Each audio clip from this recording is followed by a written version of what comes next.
Hello student, this is science के।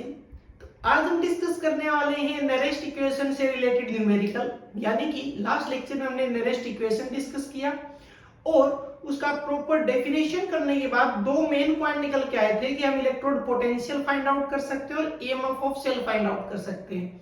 आज हम वही न्यूमेरिकल लेके चलेंगे, ठीक है। और एक बात ध्यान रखना कि चीजें दिखने में बहुत ही आसान है, लेकिन जो क्वेश्चन की स्टेटमेंट है वो आपको ध्यान से ऑब्जर्व करनी चाहिए, ठीक है। तो आज का हमारा पार्ट है कि how you find the electrode potential. और आपको ये बात अच्छे से पता है कि जो इलेक्ट्रोड पोटेंशियल होता है वो दो तरीके का होता है। एक तो होता है ऑक्सीडेशन पोटेंशियल और एक होता है रिडक्शन पोटेंशियल, क्लियर।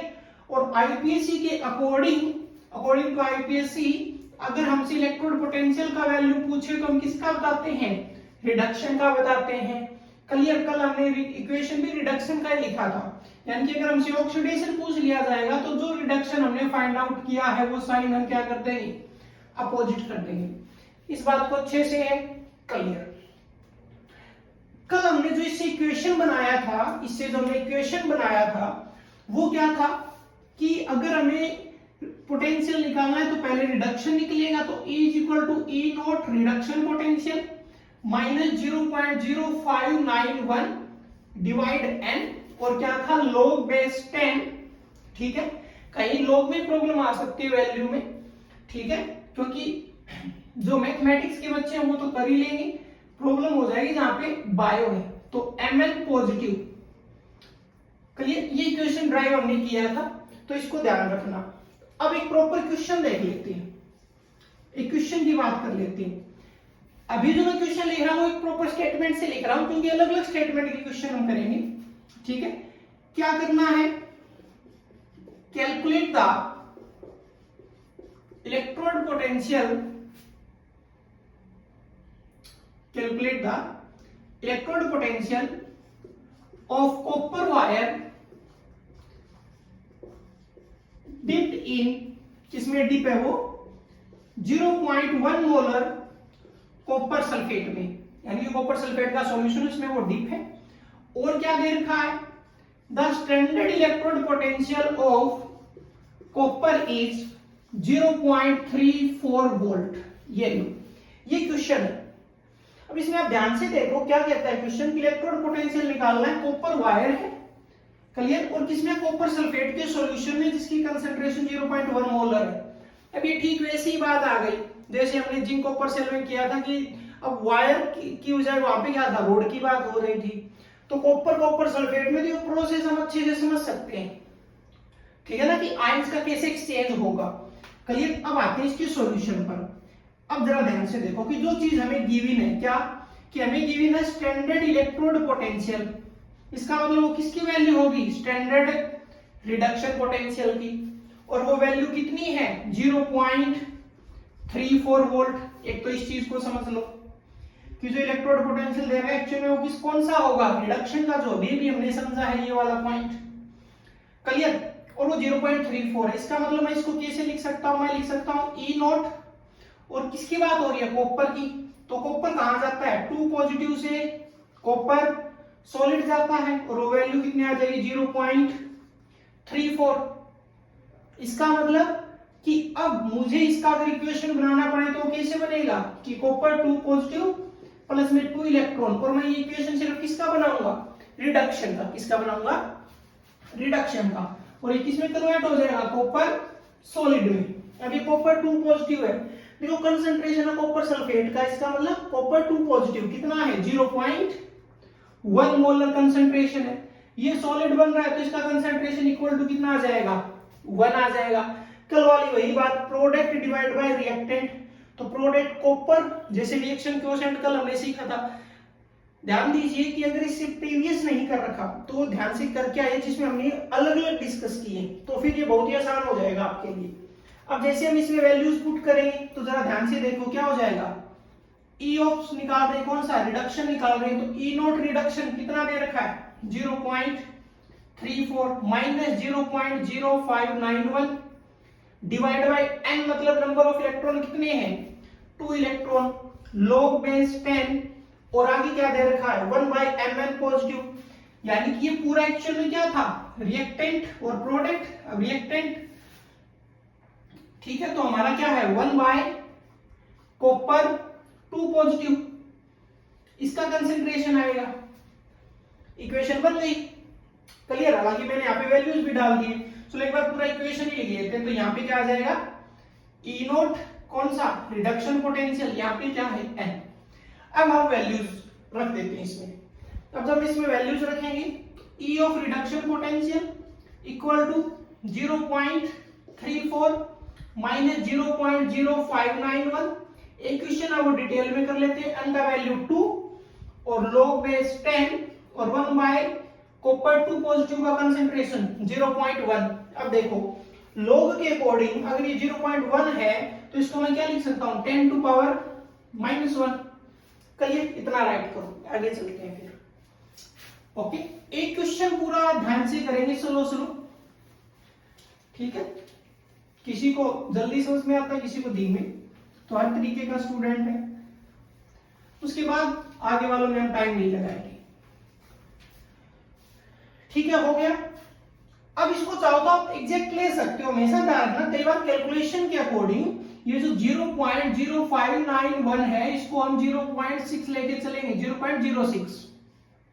इसको देख लेना कैलकुलेशन के अकॉर्डिंग, ऑप्शंस के अकॉर्डिंग।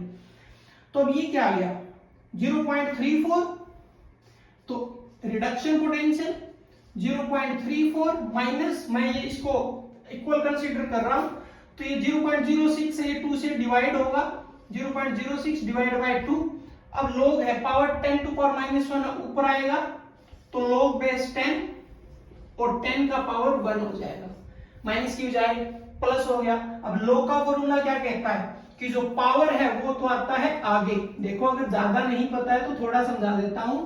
जैसे log बेस 10 और 10 का पावर कुछ भी है x y z, x मान लिया, तो इसमें क्या x तो आ जाएगा आगे, और log बेस 10 और किसका है 10, तो log 10 निकाल रहे हैं, यानी कि 10 डिजिट है उसका log निकाल रहे हैं, तो ये वैल्यू होता है इक्वल टू 1। तो सिर्फ आंसर क्या आया, x आया। ऐसे ही 1 आगे आ जाएगा, और log बेस 10 किसका निकाल रहे हो 10 का, तो वो इक्वल टू क्या हो जाएगा 1। क्लियर। तो 0.34 माइनस 0.03 हो जाएगा, और ये ओवरऑल ये पूरा पोर्शन क्या हो गया इक्वल टू 1 हो गया। क्लियर। अब इसमें से माइनस कर दो, और माइनस करेंगे तो 0.31 आ जाएगा, ठीक है। यानी कि जो रिडक्शन पोटेंशियल है वो कितना आ गया 0.31 वोल्ट। अब हमें कौन सा निकालना था, रिडक्शन तो निकल गया, बच गया कौन सा, ऑक्सीडेशन पोटेंशियल। तो हमें सिर्फ साइन किसका लगाना है, नेगेटिव, तो कितना आ जाएगा -0.31, ये लो जी। ओके, ये आंसर। अब हमने पूरा स्टेप्स में कर लिया इसको, ये हमें पूरा डिटेल में दिया गया था। क्लियर, पूरा डिटेल में था हमारे पास, ठीक है। ओके, इसको अच्छे से सॉल्व करना। यहां पे ध्यान करना, अगर ये समझ में ना आए तो एक्चुअल में पूरा कैसे लिखेंगे, copper solid divide by copper 2 positive, तो ऊपर का कंसंट्रेशन प्रोडक्ट का कितना है 1, और नीचे कंसंट्रेशन दे रखा है। क्लियर, बहुत अच्छी। अब और क्वेश्चन उठा लेते हैं जिसमें डायरेक्ट चीजें हो, प्रॉपर मतलब फुल स्टेटमेंट के अलावा। log के वैल्यूज ध्यान रखना, नहीं आते तो हम कर लेंगे।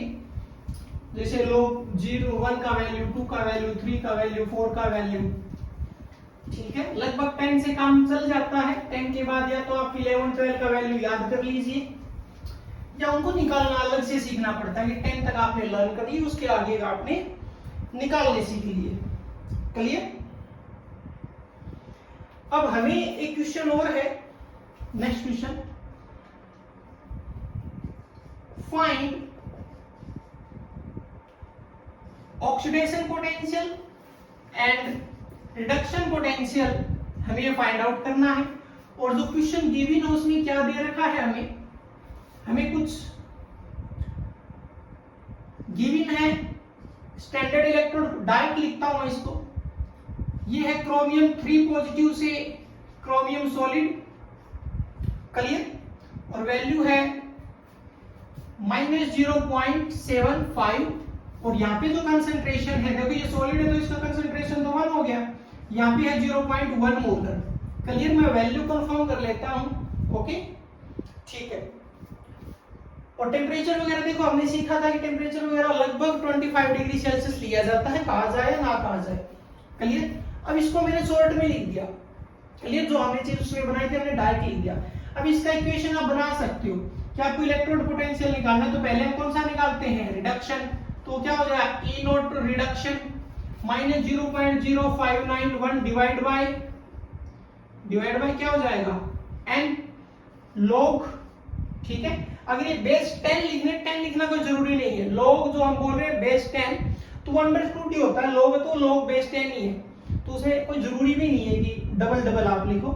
और क्या आ जाएगा 1 बाय, अब यहाँ पर किसकी बात है, यहाँ पर किसकी बात है, इसका मतलब रिएक्शन कैसे लिखूंगा मैं इसकी, जैसे एक स्टेप में अगर मैं आगे जाऊं तो क्रोमियम 3 पॉजिटिव है, इसका मतलब मुझे अगर रिडक्शन का इक्वेशन लिखना पड़े, किसका लिखना पड़े, रिडक्शन का अगर मुझे इक्वेशन लिखना पड़े तो क्रोमियम 3 पॉजिटिव एक्वास कितनी इलेक्ट्रॉन गेन करेगा, 3 इलेक्ट्रॉन किसमें कन्वर्ट होगा, क्रोमियम सॉलिड के अंदर।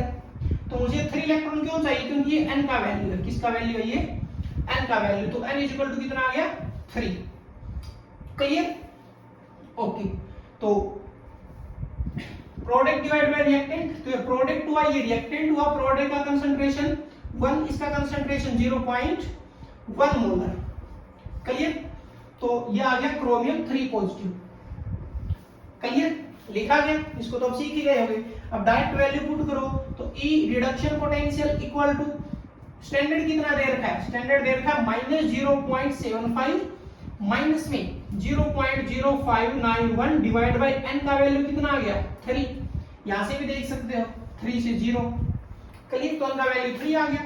लॉग और कंसंट्रेशन कितना है, कंसंट्रेशन है 0.1, तो 0.1 का मतलब 0.1 कितना हो गया, 10 टू पावर माइनस 1। लॉग में हम ऐसे ही लेके चलते हैं तो 10 टू पावर माइनस 1। अब ऊपर जाके यही वापस से क्या बनेगा, वो +1 बनेगा ओवरऑल। ठीक है, यानी कि आगे की जो कहानी है, जो लॉग हमें निकालना है 10 टू पावर 1 का, इसका पूरा आंसर कितना आएगा, 1। कैसे किया था हमने इसको कि पावर आ जाएगा आगे, तो पावर आ गया आगे। अब क्या बचा, लॉग किसका निकालना है, 10 का, तो 1 मल्टीप्लाई लॉग 10 का वैल्यू भी 1 होता है, तो ओवरऑल कितना आया, 1। अब इसको फिर मैं इक्वल कितना ले रहा हूं, 0.06, तो 0.75 माइनस, इसको सोल्व करूंगा तो आंसर क्या बचेगा, 0.02 बचेगा, 3 से डिवाइड हो जाएगा, ये आगे वाला वैल्यू कितना हो गया, 1 हो गया। तो ये भी माइनस और ये भी माइनस, तो 0.77 वोल्ट नेगेटिव आ गया। कौन सा है ये आ गया रिडक्शन पोटेंशियल। की कौन सा आ गया, रिडक्शन पोटेंशियल। अब मुझे निकालना है ऑक्सीडेशन, तो इसका ऑक्सीडेशन पोटेंशियल क्या हो जाएगा, साइन ही तो चेंज करना है, क्या अभी माइनस है तो वो कौन सा हो जाएगा, प्लस हो जाएगा। ठीक है, एक बात ध्यान रखना कि इसकी वजह से इसको हम कंप्लीट राउंड फिगर ले रहे हैं, 0.06 हम इसको ले रहे हैं, तो इसकी वजह से कहीं ना कहीं आंसर में 1-2 पॉइंट का डिफरेंस मिल सकता है। इस बात को हमेशा ध्यान रखना। ये चीजें अगर ऑप्शन वगैरह की बात नहीं है तो हम इक्वल लेके चल सकते हैं, राउंड में ले सकते हैं, और अगर ऑप्शन पर्टिकुलर बिल्कुल पास है, पॉइंट्स का डिफरेंस है, तो हमें फिर ये पूरा सोल्व करना पड़ेगा। क्लियर, तो ये नेक्स्ट क्वेश्चन हो गया। ओके, ठीक है, इलेक्ट्रोड पोटेंशियल। तो क्वेश्चन कैसा भी हो सकता है। ओके, इलेक्ट्रोड पोटेंशियल का, रिडक्शन का, ठीक है, रिप्रेजेंटेशन अलग अलग दिया जा सकता है, इस बात को ध्यान रखें। ठीक है, पूरा इक्वेशन भी लिखकर दिया जा सकता है, यानी कि ये कहे कि 2 से जो 3 लेक्चर है ना, जैसे एक लेक्चर हमारा ये जरूरी हो गया था, ये जो जिंक कॉपर सेल, ठीक है, सेल रिप्रेजेंटेशन, ठीक है, जिंक कॉपर सेल वैसे ही आप लर्न कर लेते हो, तो सबसे जरूरी लेक्चर कौन से बन जाते हैं, सेल रिप्रेजेंटेशन का लेक्चर अच्छा खासा इंपॉर्टेंट बन जाता है, यानी कि नियरेस्ट इक्वेशन में बहुत ज्यादा हेल्प मिलती है। सेल रिप्रेजेंटेशन, ईएमएफ, और अभी हम जो नियरेस्ट इक्वेशन कर रहे हैं, ये सारे डाटा एक ही डाटा यूज हो रहा है, एक जैसा। क्लियर, तो ये पार्ट हमने कवर कर लिया कि हम कैसे ऑक्सीडेशन और रिडक्शन पोटेंशियल निकालते हैं। ठीक है, लो के वैल्यूज याद होते हैं तो ठीक है, वरना हम नेक्स्ट वीडियो में शायद डिस्कस भी कर लेंगे। और नेक्स्ट में हम सीखने वाले हैं how we find the EMF of cell. तो एक बार और रिक्वेस्ट है आपसे कि अगर नेरेस्ट इक्वेशन आपने नहीं किया है तो प्लीज वहां से कवर कीजिए। उसके बाद ये चीजें बहुत बहुत ज्यादा आसान है आपके लिए। मिलते हैं नेक्स्ट वीडियो में।